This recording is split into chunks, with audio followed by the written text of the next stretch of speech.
Olá, bom dia a todos. Hoje vamos começar com os conceitos básicos e introdutórios desse sistema de controle e vamos começar falando sobre função de transferência e diagrama de blocos. Nós vamos ver que esses conceitos aqui são muito importantes para a compreensão dos conceitos referentes ao controle clássico e teoria de controle moderno. Antes de falar de função de transferência, vamos fazer uma breve revisão sobre transformada de Laplace. A transformada de Laplace vai ser muito útil durante o curso, pois iremos modelar matematicamente diversos sistemas dinâmicos utilizando o domínio em Laplace. Nós iremos ver que, utilizando a transformada de Laplace, nós poderemos, ao invés de trabalhar com equações diferenciais, nós iremos trabalhar com equações polinomiais. Então, aqui nós temos a definição de f minúsculo de t, que é uma função no tempo, e f maiúsculo de s é a transformada de Laplace da função ft no tempo. E o que significa a notação de Laplace? Ela significa o cálculo de uma integral definida entre 0 a infinito, de f de t, exponencial de menos st dt, sendo que s é a variável de Laplace. E a transformada inversa se dá através desta notação aqui. Então, reparem que eu preciso calcular uma integral para obter a transformada de Laplace. Então, se eu tenho formatos pré-definidos da função no tempo, pode-se calcular essa integral e obter valores de f de s relacionados com f de t. Então, pode-se criar uma tabela dos pares mais importantes, ou seja, das funções mais utilizadas no tempo para se obter f de s. É o que nós chamamos de tabela dos pares mais importantes da transformada de Laplace. Então aqui nós temos a tabela dos pares importantes. E o que essa tabela quer dizer? Para uma série de funções pré-definidas f de t, o cálculo da integral nos dará também fórmulas pré-definidas da função f de s, transformada de Laplace das funções no tempo. Então, por exemplo, eu tenho aqui a função step function, que é a função degrau unitário, u de t. Essa função ela é constante, igual a 1. Eu tenho u de t igual a 1, uma constante. A transformada de Laplace dela é 1 sobre s, que é o cálculo da integral. Então, isso aqui é um par importante. Degrau unitário, 1 sobre s. Exponencial de menos at. A transformada de Laplace dela vai dar 1 sobre s mais a, que é o resultado do cálculo da integral, onde eu tenho aqui menos a no expoente e mais a aqui no denominador. Nós vamos ver que esse é um par muito importante que iremos utilizar ao longo do curso.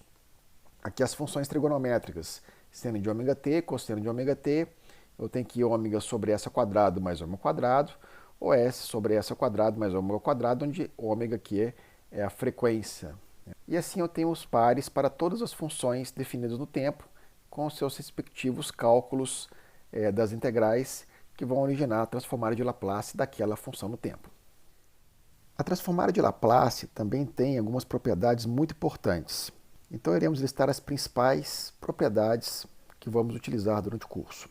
Então aqui, a transformada de Laplace de uma constante vezes a função no tempo é a constante vezes a transformada de Laplace. A transformada de Laplace da soma é a soma das transformadas de Laplace, para mais e para menos. Muito importante essa definição. A transformada de Laplace da derivada da função no tempo é igual a s vezes a transformada f de s, referente a f de t, menos o valor da função na condição inicial, 0.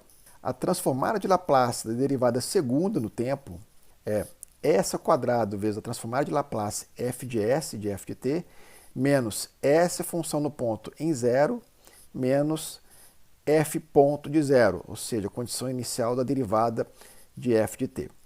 Então aqui nós temos também a transformada de Laplace de t, f de t, que é igual a menos a derivada de f de s em relação a s, e aqui a transformada de Laplace de t ao quadrado f de t é menos a derivada segunda de f de s em relação à variável de Laplace s.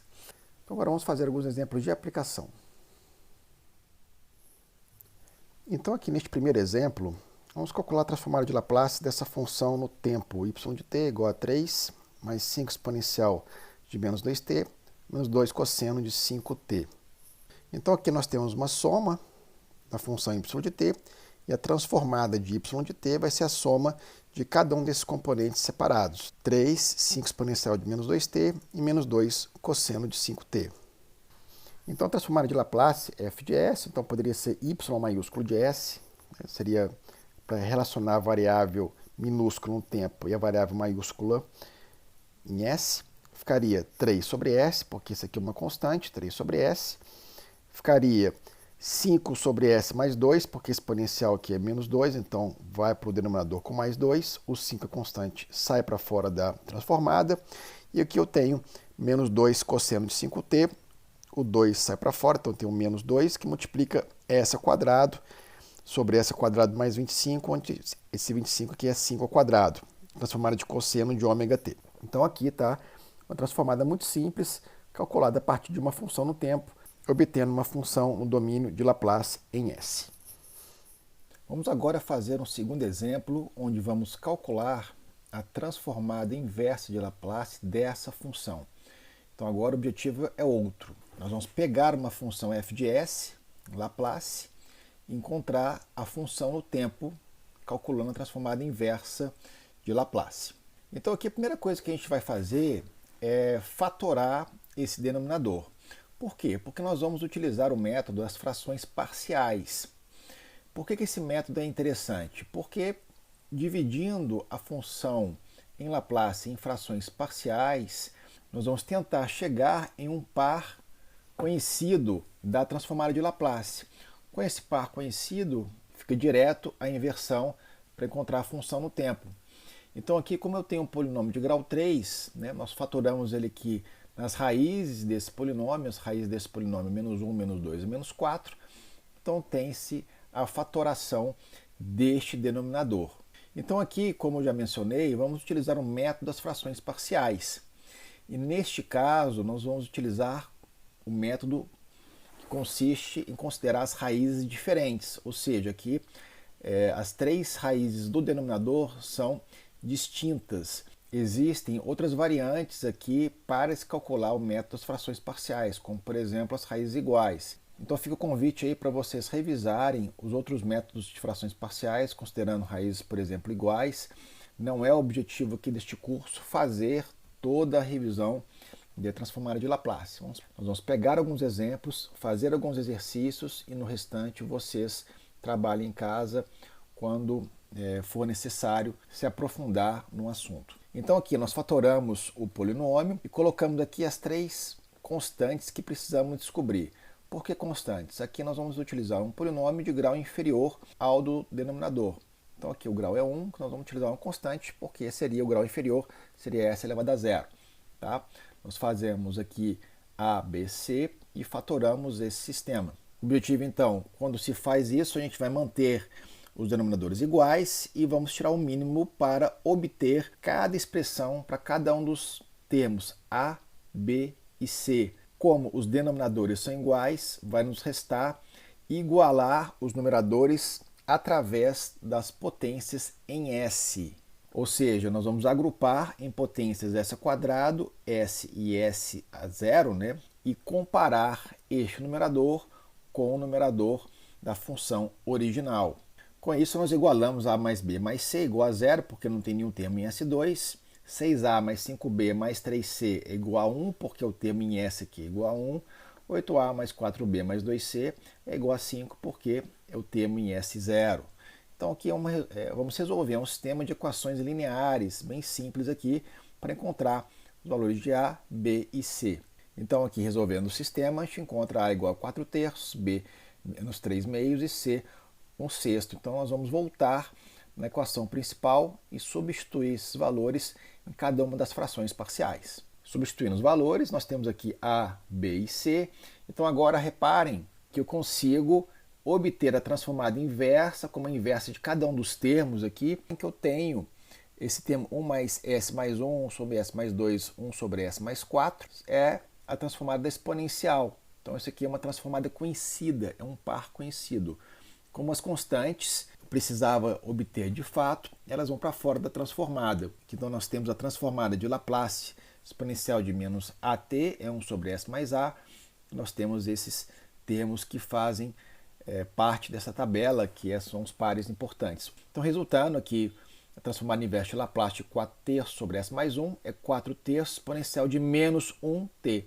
O 1 aqui é a raiz deste denominador, e faremos a mesma coisa, que menos 3 meios exponencial de menos 2 vezes t, e 1 sexto exponencial de menos 4 vezes t. Então aqui é positivo, ele vem para cá no sinal negativo da função exponencial. Então nós temos aqui o resultado da transformada inversa de Laplace deste polinômio no tempo.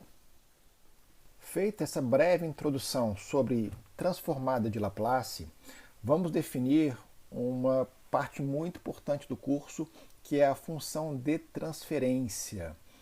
Então, qual é a definição da função de transferência?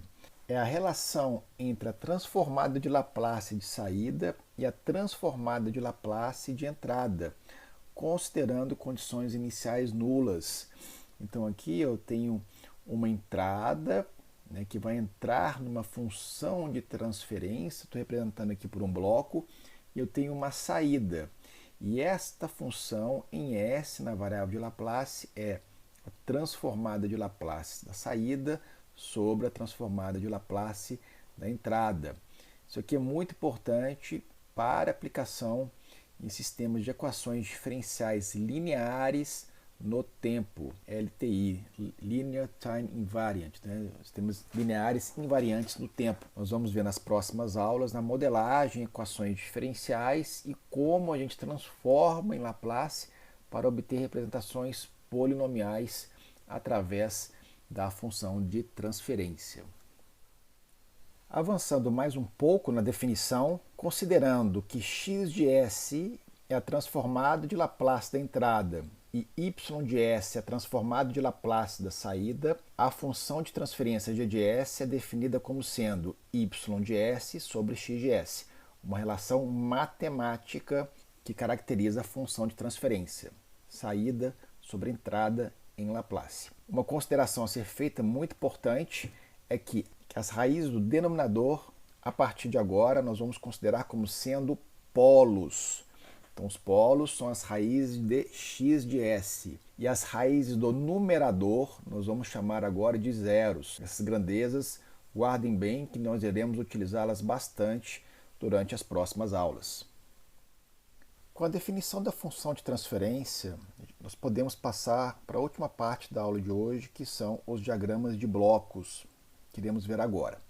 Então, a função de transferência é uma relação matemática que relaciona a saída com a entrada, e com isso a gente pode fazer operações matemáticas, por exemplo, utilizando somadores ou subtratores, dependendo do sinal do somador. Aqui, por exemplo, eu tenho um subtrator com uma entrada A positivo e B negativo. Então, eu tenho a resultante dessa junção, a subtração de A com B.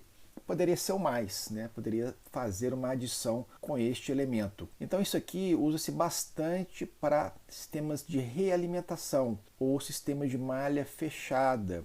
Então, em sistemas onde eu tenho, por exemplo, leituras de sensores ou de valores que você precisa realimentar no sistema, nós vamos utilizar este tipo de elemento na hora de representar o modelo matemático em diagrama de blocos. Então aqui nós temos um sistema de malha fechada com um diagrama de blocos. Eu tenho uma entrada, um somador e um ponto de ramificação. Aqui eu tenho uma função de transferência, entrada e saída, que eu tenho a saída do sistema. Então eu quero obter neste diagrama de blocos, entrada e saída, qual que é a função de transferência. Ou seja, a relação C de S sobre R de S. Então vamos obter essa relação. Como que a gente faz a função de transferência? Primeiro vamos fazer este bloco aqui. Nós temos que G de S é igual a saída sobre a entrada, que é C de S sobre E de S. Agora vamos fazer este somador. O que este somador está dizendo? Que o meu sinal E, que geralmente vai ser o sinal de erro, o erro de S vai ser o quê? R de S menos C de S. Por quê? O C de S vem da ramificação e realimenta aqui. Então agora a gente pode substituir E de S nesta expressão. Teremos G, eu vou tirar o S para poder andar mais rápido, é igual a C sobre R menos C, que vai ser igual a GR menos GC igual a C. Vamos vir para cá somando, C de S que multiplica 1 mais G de S é igual a G de S vezes R. Então, C de S sobre R de S vai ser igual a G de S sobre 1 mais G de S. Então, esta aqui é a que nós vamos chamar de função de transferência em malha fechada, FTMF. Se não tivesse a realimentação, eu teria uma função aqui de malha aberta ou de ciclo único, de malha única. Como eu fechei a malha, a minha saída sobre a entrada neste diagrama de blocos é G sobre 1 mais G, ou G de S sobre 1 mais G de S. Vamos fazer agora um outro exemplo, considerando agora que nós temos uma outra função de transferência na realimentação representada por H de S. Geralmente uma função que é do sensor, por exemplo, na hora de realimentação. Você tem aqui uma função de transferência na leitura de algum elemento sensorial. Tá? Então aqui nós temos que adicionar mais uma equação. Nós temos a primeira equação, que é G de S, vou botar só G, é igual a saída C sobre E, e temos também H, que é igual a saída. Qual que é a saída? A saída vai ser B, né, que é essa realimentação que vai entrar no erro, que vai entrar no somador. Temos B sobre C, que a entrada aqui é nessa ramificação C. E eu tenho a função do erro, que vai ser R, agora ao invés de ser C, vai ser a variável B de S. Então agora nós vamos isolar E aqui para obter uma equação isolando o erro.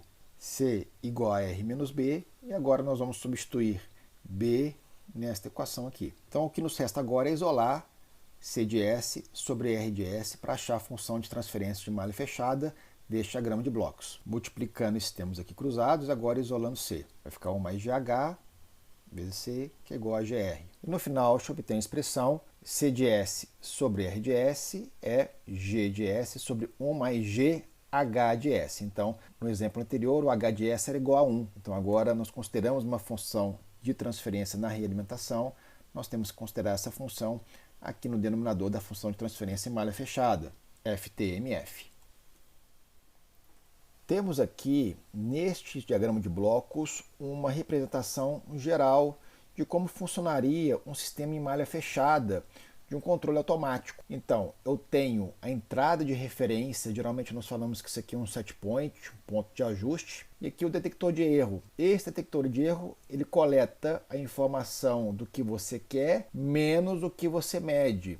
E o que você mede? O sensor que vem da planta. Então, eu tenho uma detecção de erro que vai ser a diferença entre a referência menos o valor medido. Isso geralmente no controle automático passa por um sinal de amplificação, de ganho, que de fato aqui é onde há o projeto do controlador, projeto do sistema de controle dentro de um circuito eletrônico de amplificação de sinal, de compensação desse sinal, que vai ser justamente a variável de controle para comandar a planta. Isto vai entrar no sistema de atuação, é que vai de fato realizar o comando, pode ser uma válvula, pode ser um motor, que vai gerar alguma atuação de comando na planta. Essa planta aqui pode ser um carro, pode ser um motor, pode ser um drone, e obviamente essa planta, esse sistema a ser controlado, essa planta vai ter sensores, nas quais você vai medir e realimentar isso para você fechar a malha, por isso que é um sistema de malha fechada. Durante o curso, a planta ela vai representar algum sistema físico a ser considerado para você controlar, vai ter objetivos de controle, vai ter os set points a serem ajustados, a especificação que precisa ser atendida, e o controle automático ele vai vir aqui dentro deste bloquinho. Ele vai receber os sinais de entrada, pegar os set points e calcular dentro de um algoritmo de controle os sinais de comando para o atuador. Então esse aqui é um diagrama bem resumido, bem geral, de como funciona o sistema de malha fechada com controle automático. Agora irei passar para vocês uma orientação de estudo extra classe para vocês complementarem o que vocês viram na aula de hoje. Então a primeira parte é a leitura do livro da Engenharia de Controle Moderno, quinta edição do Ogata, primeiro capítulo todo, e no capítulo 2 fazer a leitura dos tópicos 2.1, 2.2 e 2.3. E para vocês trabalharem os conceitos que nós vimos na aula de hoje, uma lista de exercícios com 3 problemas para vocês fazerem. O B2.1, B2.2 e B2.3 do mesmo livro, dessa mesma edição. Por hoje ficamos por aqui, continuamos então na próxima aula. Obrigado a todos pela atenção e até mais.